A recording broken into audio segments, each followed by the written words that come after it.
Are you feeling a little overwhelmed as you prepare for a backpacking trip? Not exactly sure all the things that you need to bring? Well, I hope to help. I have laid out all of the things that I take with me on my backpacking trips. Before we get into it, if you've enjoyed our video series here on Backpacking 101 and just making your experience better, please like and subscribe to the channel and stay tuned because we have more videos that will really help you get out there and be inspired to have some fun. Without further ado, let's get into all the things that you need for your backpacking adventure.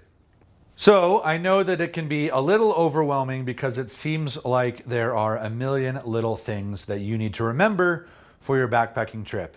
And maybe the sight of all of this stuff here isn't helping with your anxiety. But I think that we are going to come to an agreement here that this is going to be helpful. And if you would like to see just a visual breakdown that you can read, go check out my Essentials Backpacking Checklist, which will have a link down below the video here to make sure that you can access that at any time and refer to it in an easily readable manner. But here we go. Let's go with the visual side of things. I have broken down everything that you need to take that with the exclusion of really two things, and that is your backpack, which is going to be off to the side, and your clothing. And if you want to talk about clothing, please refer to the video that we have made on all of the clothing that you need to bring on your backpacking trip. But for gear, let's just talk about the gear pieces. And I have kind of the essentials side. This is the super essential zone right over here. This is all things sleep and shelter that you're going to need. So typically, I recommend that people take a two-person backpacking tent is probably the most common size, and it's for most people, I think, what I recommend. Not only can you sleep in it with two people, but it's light enough that if you're on solo adventures, it's a very handy tent to have as well. Even if you're just backpacking by yourself, it gives you plenty of room to throw your gear inside the tent, whereas if you just have a one-person tent, it's pretty confined inside that tent. You definitely can't share it, and you might not even have room for your gear as well inside your tent. So here I have the ultralight tungsten two-person tent for Marmot. It's a tent that I've really come to enjoy. It's got two walls or two doors, which I really like having two access points. But we're not trying to get too distracted here. I can talk about gear all day. But it's important that you obviously have a shelter. There are other options. There are just tarp shelters that you can use. You can use bivy sacks that are great options as well. But kind of if you're just getting started and you're watching this video, you probably just want your standard two-person tent. That's going to be pretty easy and straightforward to do. The next part of the sleep equation is your sleeping bag. You definitely want to have a sleeping bag, of course. Most commonly, people are buying a 3-season sleeping bag, somewhere around a 15-degree rating. That's usually a great place to start. You can get something lighter weight if you're going to be doing warmer weather stuff, or if you're going to be doing colder weather camping, I recommend a winter bag or a 4-season bag. But this is a good place to start, just your general 3-season bag. And then with that, make sure that you combine that with an excellent sleeping mattress or sleeping pad. I am a big proponent of the sleeping mattresses. I love them. I sleep so much better on them. And we have a whole video that can explain all of the different mattresses and pads that are an option for you. So if that's something that you want to explore more, please check that out. We also have a video all about sleeping bags as well that you're welcome to check out as well. It can be a helpful breakdown on what you need to buy. So with shelters, they're going to keep you safe. That's very important. You need somewhere that you can take refuge in if the elements get bad. Having the right clothes is an essential, of course. Having rain shells, clothing, insulation layers, all of those things are very important. The right footwear. All of these things we are breaking down in other videos as well. So if you're interested, we're going to have a million links to all the videos that are going to be the right thing to explore all of these topics. But I don't have them laid out here. This is all more of like the gear and the stuff that goes inside your backpack. So next is going to be the nutrition side of the equation. So I have some amount of food here. It's not everything I would bring, but it's kind of my basic breakdown for about 2 days of food. I've got 2 dinners. I've got a breakfast here from Wild Zora. I've got some just basic Quaker oats that are like 50 cents a pop, so super easy. I've got some trail mix. I wouldn't pack it like this, but this is just for display purposes. I just take like a Ziploc bag. And then I've got my eating bowl, my utensils, those things are super easy to forget. Do not forget your eating utensils or a bowl to put your granola into. That's very important, so don't forget these. And then trail snacks. So I've got some protein bars, I've got basically some beef jerky from Epic that are super tasty. I like to say that it's really important to have your food weight be around 2 pounds per day or less. Don't exceed that you're probably not going to actually eat that much, even though you're going to work up quite a bit of hunger out there. But that kind of 2 pounds per day will minimize the amount of extra food that you're kind of just bringing and hauling and not actually eating. Next, that's tangentially related to food. Let's go to your cook system. You're going to want to have some sort of stove, cook pot maybe. I've been really enjoying the one pot style of cooking setup. Jetboil makes a great system. I really like that. Even if you're just doing backpacking meals, you just need an efficient way to heat up water, then a Jetboil is great. If you're actually cooking meals, then a little pocket rocket stove or something like that, plus a pot. This is a really nice titanium pot from Sea to Summit that I've really enjoyed, been using, getting a lot of life out of this one. I definitely recommend something like that. And then, of course, make sure that you bring plenty of fuel. And if you're wondering how much fuel to bring, a canister like this can usually last me for about 3 days if all I'm doing is boiling water. Now, if I'm doing a lot of extensive cooking, sauteing onions and kind of more elaborate cooking, I'm certainly going to need more fuel than that. But as a rough guideline, I would bring one of these for every 2 to 3 days that you're planning on being on the trail. Okay, now another super important thing is water. You have to be able to haul and transport and safely drink water on the trail. So a very common thing is having a bladder system. That's very easy. It goes in the back of your backpack next to your back, and that is an efficient way to carry water. I like doing that, and you just can keep sipping through that hydration system throughout the day, so it's very convenient. However, sometimes despite the fact that they do a very good job at not leaking, I have actually come to like these dromedary bags. This is one from MSR. These are awesome. They're a great way to transport and haul water. They're bomb-proof. They pretty much just don't leak, or at least I've had very good luck with them. And that's just a really handy way to haul water. I like doing that more than just carrying, say, like 4 water bottles. As you drink the water or as you use the water, they collapse, they become very small. Whereas if you just have a bunch of water bottles, those obviously don't change shape no matter how much water is in them. But I also like having one water bottle with me. Not only is this good to have just on the hip of my backpack, it's handy to be able to walk around camp and be able to use this. And if it's cold out, I like being able to heat up water, throwing it inside the Nalgene, which I can then slip inside my sleeping bag, and it will keep me warm throughout the night. So that is a nice little tip and a good reason to have a steady Nalgene bottle. Now, it's also important to have water filtration, some sort of water treatment device. I really like this GRAYL system. This is the GeoPress from GRAYL. This also doubles as my water bottle. So sometimes I will just ditch the Nalgene altogether and just use the GRAYL feature, because this is your water filter.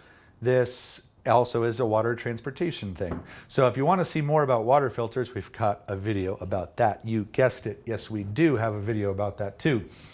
So that is a great water filtration system. You can also use aqua tabs, iodine tablets, chemical treatment. You can use your typical hand pump from Katadyn or MSR, or there's a bunch of other brands and other options out there. And so this is just one that I really like. Water related, but it's anti-water, is a dry bag. I always like to carry at least 1, probably 2 or 3 dry bags with me.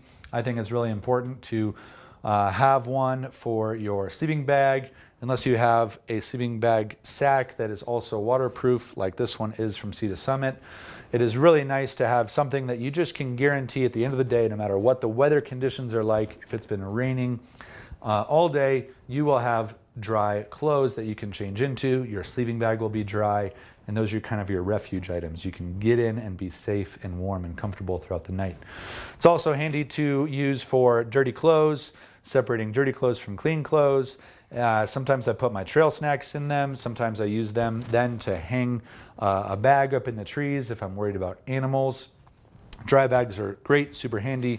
They weigh almost nothing when they're empty, and so I totally recommend having at least one with you.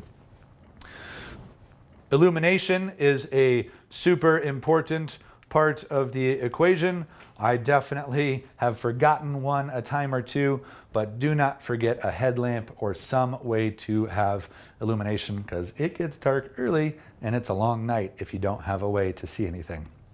So kind of a safety piece just for walking around camp if you ever need to navigate, if you're out later on the trail than you expect. If you need to send a message or you're trying to signal somebody, it's a great thing to have a good, powerful, robust headlamp. And I like ones that you can use rechargeable batteries on. That's pretty nice too. I think it's a good idea to travel with some sort of medical kit, something that's pretty lightweight but is good for blisters or any kind of accidental injuries, of course. Well, any injury should be an accident. It's good to have something with you like that. So Adventure Medical Kits makes some good ones, some good lightweight ones. Sometimes what I'll often do is I'll actually take these and I'll even minimize them down to just a couple of things.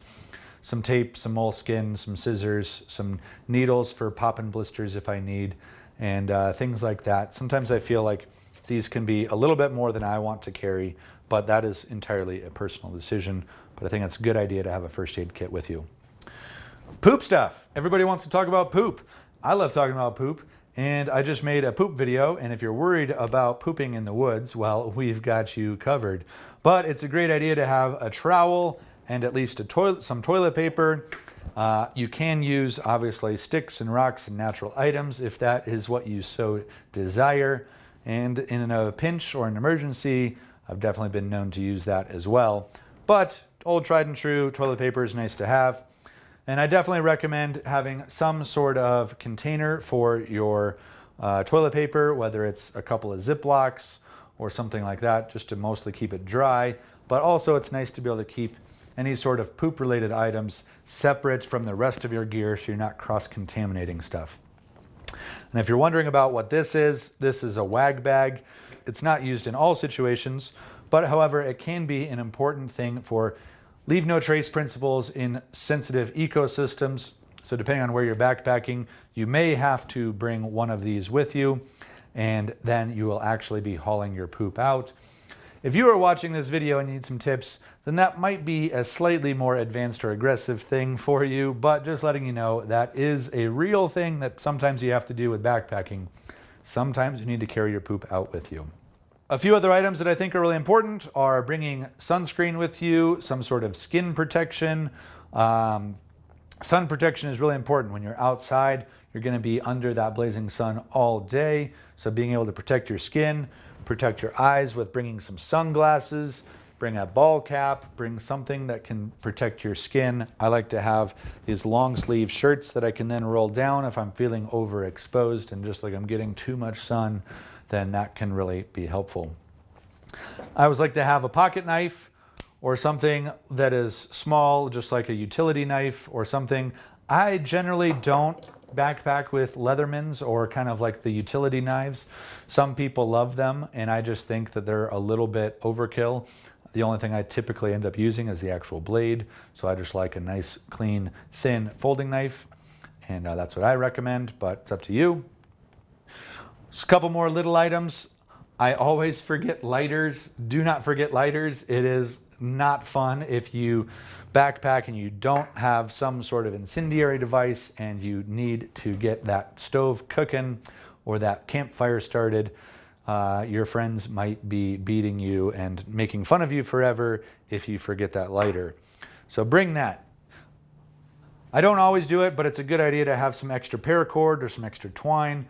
This comes in handy if in case an emergency arises or in case you just need to string up some food into a tree at night, keep it away from animals. It's always a good idea. There's like a million reasons why I'd have it or use it, but you don't always use it, but it's a good idea.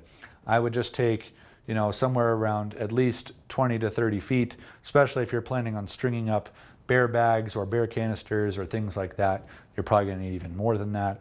So know where you're backpacking, and you might need even more than that. But it's a good idea to have at least a little bit with you.